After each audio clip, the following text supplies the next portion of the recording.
Panorama group, जो सोचता है वो करता है। आपके अपने सपनों का आशियाना। ये अच्छी बात है, सीजीआई ने सोमोटो इस पर संज्ञान लिया है, तो ये तो अच्छी बात है। और दूध का दूध, पानी का पानी होना चाहिए। If he is not involve तो वो भी साफ हो जाएगा।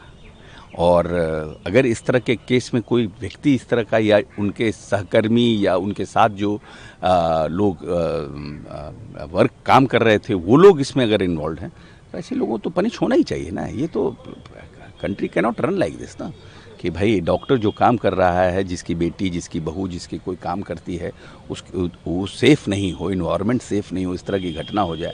निर्भया कांड के बाद इतना बड़ा देश में वो हुआ था, लोग सेंसिटिव हुए थे, लोग स्कीम्स आए, निर्भया करके बहुत से स्कीम्स लॉन्च किए गए कि दोबारा इस तरह की घटना नहीं हो। और फिर इस तरह की घटना हो, कोई बाप अपनी बेटी को कितने कष्ट में और कितने मुश्किलों में पढ़ाता है।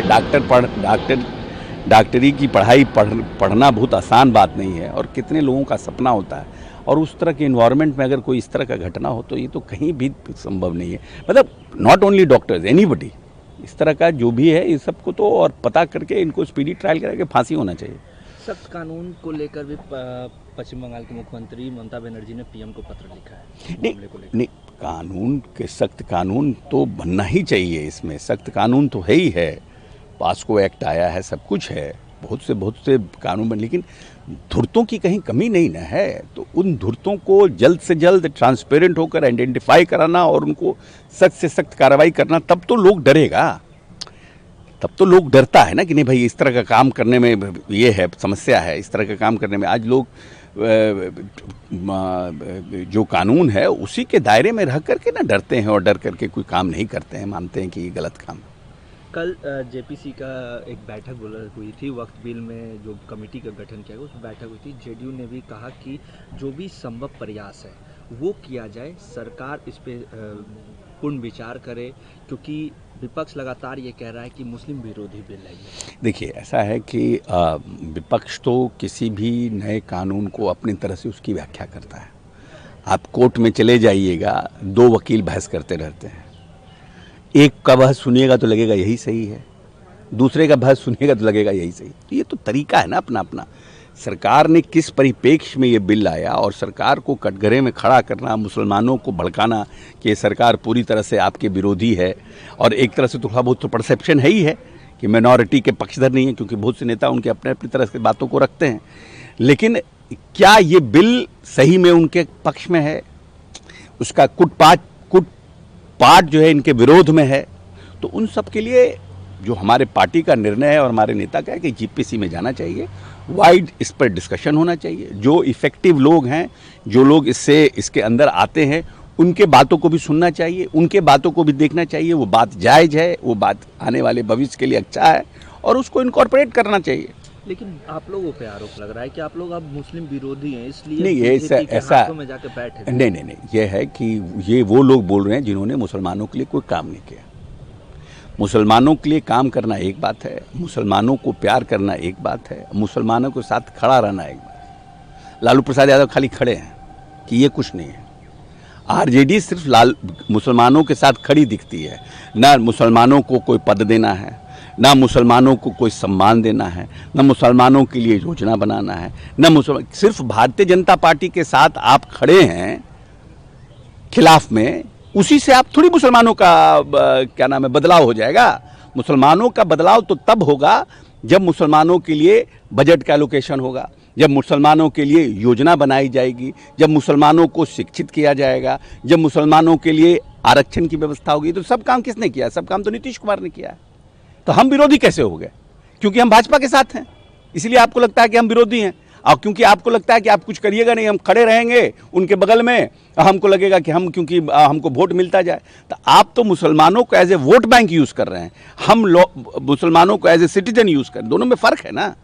नीतीश कुमार ने इस देश में कोई भी ऐसी प्रदेश में मुसलमान मुख्यमंत्री भी अपने प्रदेश में आईएएस, आईपीएस और बीपीएससी के परीक्षार्थियों के लिए कोचिंग की व्यवस्था की है। रेजिडेंशियल कोचिंग का आ जाइए हज भवन में, 250 लोग मुसलमान के बच्चे पिछले 3 साल में यहाँ के बीपीएससी की परीक्षा पास किए, किसकी वजह से? 7th पे कमीशन मदरसा में किसने लागू किया, किसकी वजह से? 22,000 मदरसों को सरकारीकरण किसने किया, किसकी वजह से? और आप तो पहले आए थे मदरसा में, यहाँ पर सरकारीकरण के लिए आपके ऊपर लाठी चला था लालू प्रसाद यादव के राज में। आप भागलपुर राइट में जिसको नीतीश कुमार ने बरी कर दिया, उसको सजा किसने दिलाया? इतना बड़ा भागलपुर राइट हुआ, किसने सजा दिलाया? नीतीश कुमार ने केस ओपन करा करके सजा दिलवाया। और आज भी जो लोग उस भागलपुर क्या नाम है जो राइट्स हुए थे, उसमें जो लोग विक्टिम हैं, उनको पैसा कौन भेज रहा है महीना? नीतीश कुमार।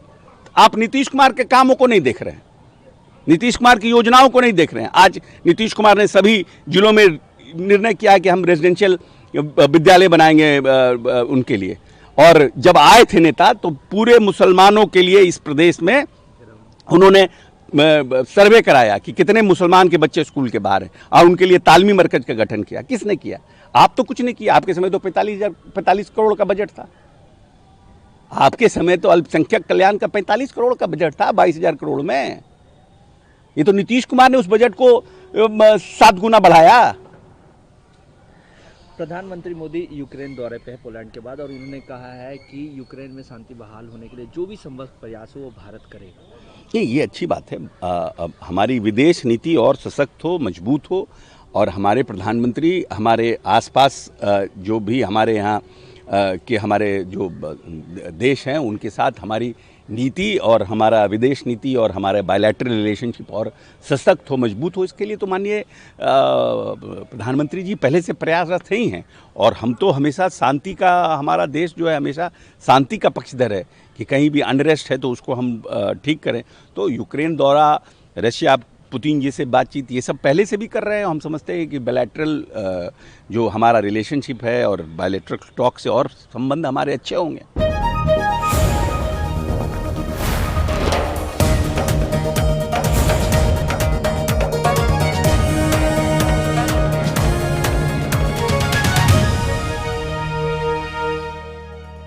पनोरमा ग्रुप, जो सोचता है वो करता है।